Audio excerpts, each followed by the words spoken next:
গোসল করতে পারিস তোরা? আসসালামু আলাইকুম এভরিওয়ান, আমি ইউসুফ হাসান, আপনাদের সকলকে স্বাগতম জানাচ্ছি। আমাদের ট্রিপল স্টুডেন্ট মানে হুটহাট প্ল্যান। আজকে ক্লাসের একটা লম্বা গ্যাপ আছে এবং গ্যাপে কি করবো সিদ্ধান্ত নিচ্ছিলাম। তো আজকে যাবো রোকনের বাসায়।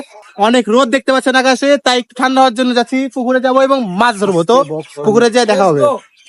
একটা ক্লাসের মধ্যে কিন্তু একটা লম্বা গ্যাপ ছিল, তাই গ্যাপটা কি করবো চিন্তা করতে করতে সকলে সিদ্ধান্ত নিলাম রোকনের বাসায় যাব। আইসি পুকুরে গোসল করতে, কিন্তু বড়লোক বন্ধুর বড়লোক বাগান আছে, প্রচুর গাছে আম। তো ফজলি গাছের নিচে, ফজলি আম গাছের নিচে দাঁড়িয়ে আছি। এখন আম পাড়ার অপেক্ষা। এখন গাছে কে উঠবে? হ্যাঁ বান্টি, গাছে উঠা লাগবে না? তুমি দেখি আম পারো নাকি একটা। এই যে এখানে মুফা যাচ্ছে আম পাড়তে।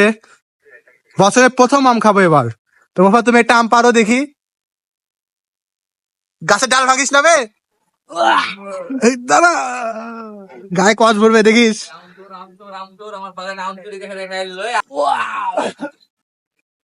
ডাল ভাঙিস না, আস্তে বাস।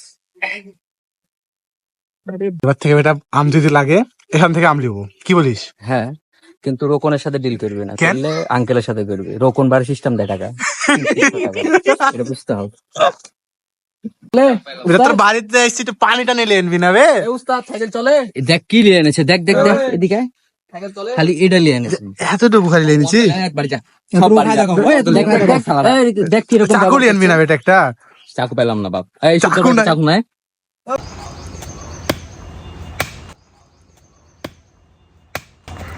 হয়ে গেছে ম্যাম, শক্তি তোর গায়ে।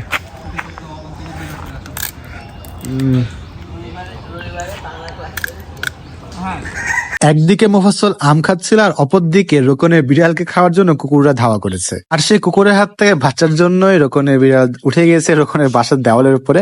তো সেখান থেকে রোকন তার বিড়ালকে নামাচ্ছিল, আয় আয়, কিছু হবে না কিছু হবে না, নিচে নাম। রোকনদের গাছের আম খাওয়া শেষ করার পর কিন্তু আমরা সরাসরি চলে গিয়েছিলাম যে রোকনদের দিঘি আছে, সেই দিঘিতে গোসল করার জন্য। তো এখানে এত বাজে একটা অভিজ্ঞতা হয়েছে। কেন বাজে অভিজ্ঞতা হয়েছে বলছি। এখানে যে যাওয়ার রাস্তাটা আছে, প্রথমত তো মানুষের পায়ে হেঁটে এখানে যাওয়ায় অনেক কষ্ট। তারপর আমরা বাইকে করে গেছি এবং আমার বাইকে 3 জন ছিল, ওখানে বাইকেও 3 জন ছিল। তো মনে হচ্ছিল যে কখন এপাশ থেকে ওপাশে পড়ে যাব। যেহেতু এখানে সম্পূর্ণটাই বাগান, তো গাছপালা ভর্তি ছিল। তো এক পর্যায়ে আমি পড়েই যেতে লাগছিলাম, বাট একটুর জন্য বেঁচে গেছি, পড়ে যায়নি।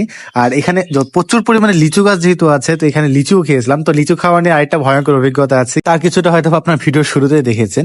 তো আমরা এখানে আসছি, এটা কিন্তু লোকালয় থেকে বেশ খানিকটা দূরে। ভিতরে আসার পর আমরা বলছি কি ব্যাপার, আমরা কোথায় আসলাম। আপনাদেরকে যদি ম্যাপটা খুলে একটু দেখাই, যে দেখতে পাচ্ছেন লোকালয় থেকে আমরা কতটা দূরে আছি এখানে। তো চলে আসছি পুকুরের সামনে, দিঘির সামনে। কিন্তু তার আগে এখানে দেখতে পাচ্ছি অনেকগুলা লিচু গাছ। তো বছরের প্রথম লিচু ট্রাই করবো এখন। এ মামা এটা লে, এটা কোনটা? চিন। থাম থাম থাম।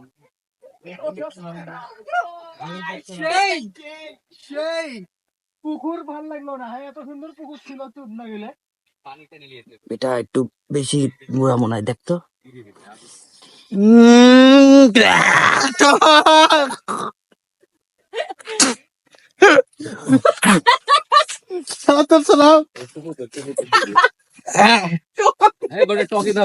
দিঘি দেখে সম্পূর্ণ ভাবে আমরা হতাশ হয়ে যাই, কারণ দিঘিতে একটুও পানি ছিল না।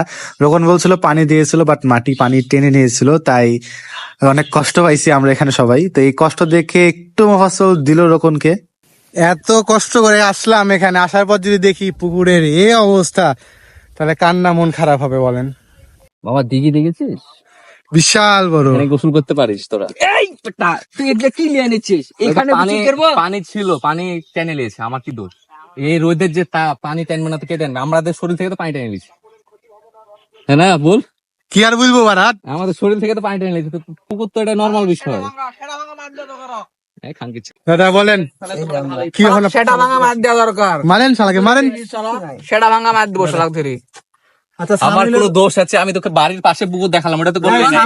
এখান থেকে অনেক কাছে, তোর সামনে বাড়ি। এটা আমার বাড়ি। যে কারণে রোকনের বাসায় গিয়েছিলাম সেই কাজটা হয়নি, অর্থাৎ পুকুরে গোসল করার জন্য গিয়েছিলাম, বাট পুকুরে গোসল করতে পারিনি। কিন্তু আজকের দিনটা তুলনামূলকভাবে আমাদের কাছে অনেক সুন্দর ছিল, কেননা একটা কাজ হয়নি তো অন্যান্য কাজ হয়েছে, বিশেষ করে রোকনের আম খাওয়া আর এই বাজে লিচু খাওয়া। তো ওভারঅল বলতে পারবো যে আজকে ভালো একটা দিন কাটিয়েছি।